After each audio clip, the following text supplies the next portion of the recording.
Hello everyone, I'm Diane Rohde. I'm the Director of the Child Life and Creative Arts Therapy Department here at the Kravis Children's Hospital at Mount Sinai. And this is part of a series where I get to be in conversation with young people and teenagers and young adults who are patients here at Mount Sinai. And they are also artists and writers and thinkers. And here we have with us Kayla Collins, who I know for several years now. Yeah. Give us a summary of your illness and hospitalization journey. Okay, so when I was very young, I was diagnosed with sickle cell anemia. And from then on, I've been admitted to the hospital like countless times.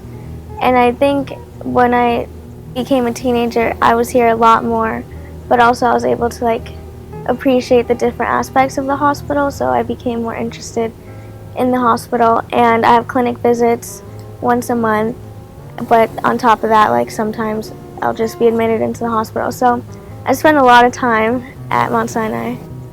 And with your condition, with sickle cell, can you predict when things are going to happen or how things might happen, or is it always just a surprise?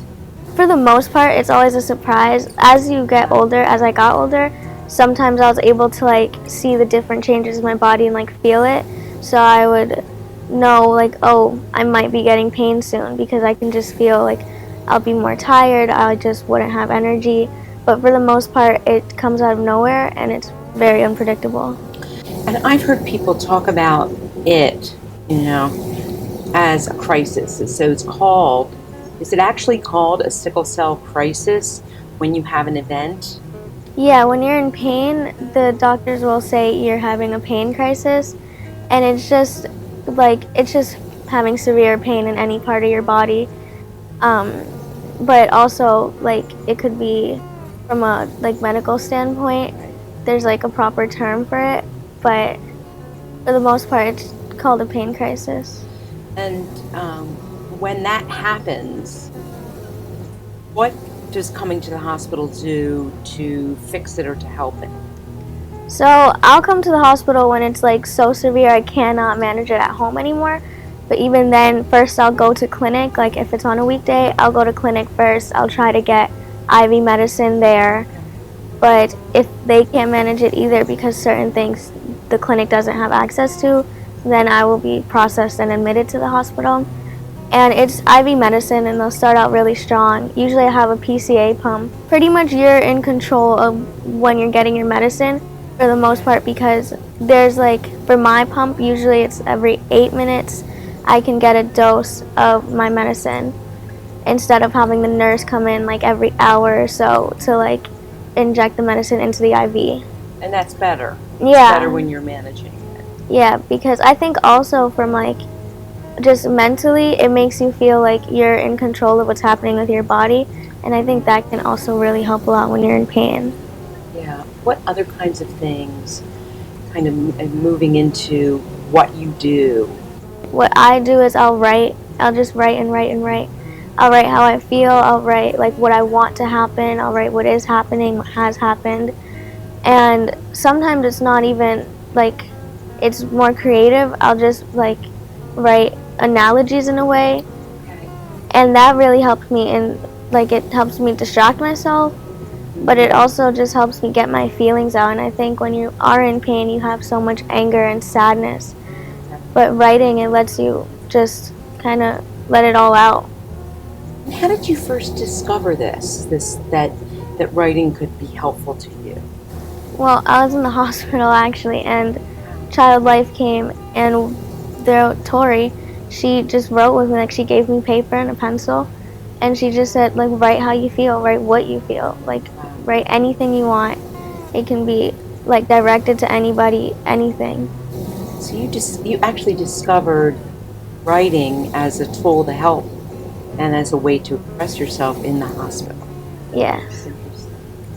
What other kinds of things? Now, to talk about your creative journey, because I know you, and I know that you do artwork, that you write, Yeah. read your writing. I know that you're youth advisor on our youth advisory council, made videos. Um, Talk about that. Talk about your journey and how you've been exploring these different modalities and these different pathways to use your voice. Yeah.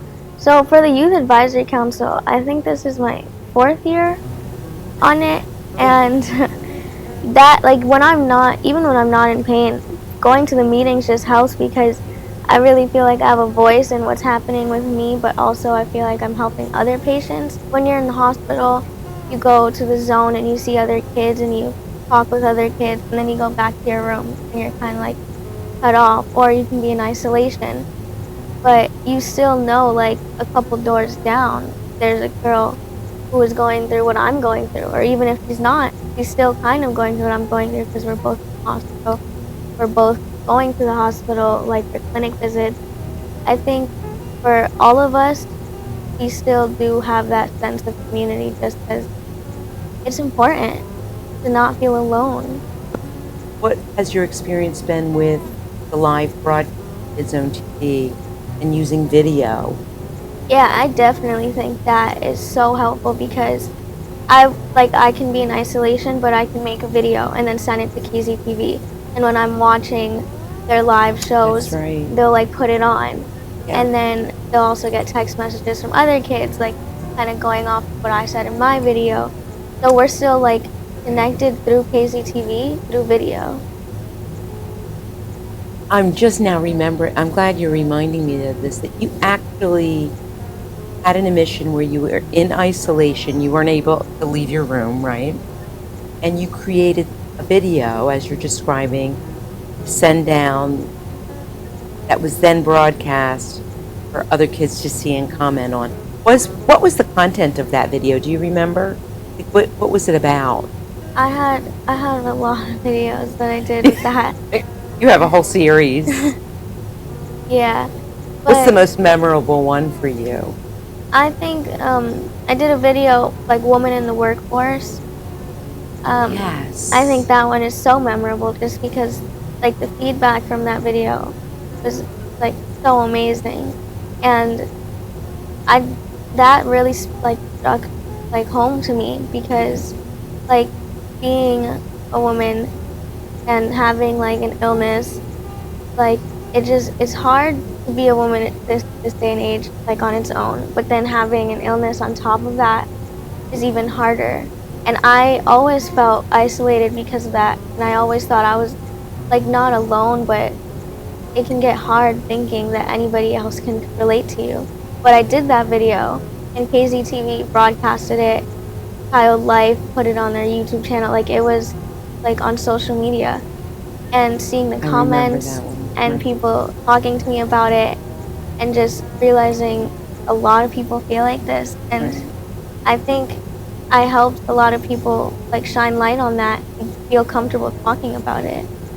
You actually helped me when you were in that video and you were talking about the pressure of being in a classroom, being interested in science, being interested, that was the video, right? Yeah. Where you were talking about that. And it really struck me that that's probably the experience for a lot of people, being a woman, being a young woman in an environment where it's mostly males who are doing research or doing the hard, math, data collection. And you talked a little bit about feeling a bit discriminated against in that video. Can you say something about that? Because I think our viewers would be interested. I got a lot out of it because it helped me understand how early in life those experiences are and how they really land in a young woman's mind as something to be dealt with, which I think you have. Yeah, so I'm a junior in high school right now, but back freshman year, there was a STEM course available in school, and I wanted to do it. Like, I always think STEM is just good to know, but the whole class was filled with boys, and I walked into the classroom and everybody turns their head and looks at me, and one of them was just like, "Oh, shouldn't you be in your English class right now?" And for me, after that, I dropped the class because Mm. I just didn't want to be there, didn't want to be in that environment. And then even throughout sophomore year, I had the opportunity again, but I was scared. I didn't want to do it. And I Hmm. started doubting myself, like maybe I can't even do STEM, maybe I wouldn't be good at it. Like they're probably right. Let me just go back to English class. And I think for a lot of girls it is like that because a lot of my friends feel like that also. And it starts from a really young age. And then I think it progresses and can get harder to deal with as you get older, especially if you don't speak about it and there's not that much attention brought. Yeah, and you are speaking about it, and I know you're thinking a lot about your future right now. You're in 11th grade. This is the grade where teachers are encouraging you to think about college. Maybe parents are encouraging you. Maybe you're just encouraging yourself to think about it. So I know you and I have been in conversation about this, and maybe for our viewers, what have you been thinking about, and what are you doing? You've done something very proactively here in this department that you might want to share in terms of preparing yourself to think about your. Yeah, so I'm currently thinking a lot about going into child life, and I think a big reason is that because I've been in the hospital so much and I've seen how much child life really has an impact on all the young people here, and I want to help kids in the hospital just like me. And so I spoke with you Yeah, and Morgan and kind of set up this like mentorship in a way with one of the child life specialists here, with Nicole, Nicole. Yeah. and he kind of like he answers so much of my questions and just helped me see like the different things you can do in child life and how I can get there, and working in the studio and just seeing like there's so many different things within child life that you can do to work with patients, and also why I see as like helped me so much. The Youth Advisory Council. Yeah, How has it helped you in this regard, thinking about your future? because when we discuss the discussions we have in the meetings, we kind of take a look at like everything going on in the hospital and seeing how much child life actually works like on the surface, but then they do so much other stuff behind the scenes that you would never even think comes Mm, into play. And I just found like such a love for that. hmm. It feels like you're gravitating towards this idea of working in a hospital and of being of service to patients and families. You certainly have a wealth of experience beyond many patients that we know. You have a lot of experience in terms of interacting with healthcare professionals and managing your own journey, as we're calling it. I know when David Blaine was here, the famous magician, and he was really interested in some of the things you were saying about, because he's an artist who really controls his mind and Yeah. uses his mind. What did you take away from that experience, and what were you trying to say to him? Well, I had asked him like, because he does a lot of like stunts, like endurance stunts, and I just wanted to know like, because obviously his mentality plays a role in that, but I wanted to see how much and how like how deep his went. So I had asked him if it's therapeutic to him because something like that might not be therapeutic to everybody, like falling fire, like what he Right. does. I wouldn't necessarily think that would be therapeutic, but Right. to him it is, and it was.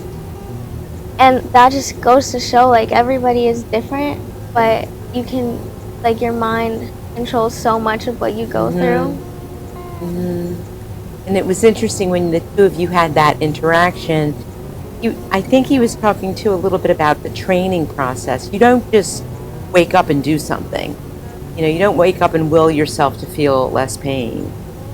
It- it's a process of thinking about it and actually, in his case, training. And I think he was saying about the training process being therapeutic, set a goal for himself, and he figured out ways to reach the goal.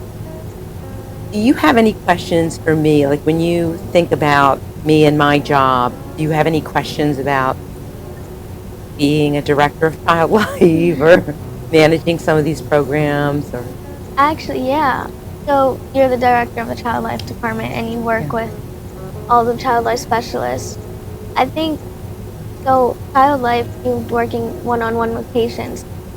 And for me, I've always thought like, how do you not grow an attachment to these patients and like have such a strong connection? But since you're the child life director, how do you help your staff cope with the attachments that they may make and like doing that? yeah, we have something called group supervision. I don't know if you've heard of it, but we work in a group twice a month.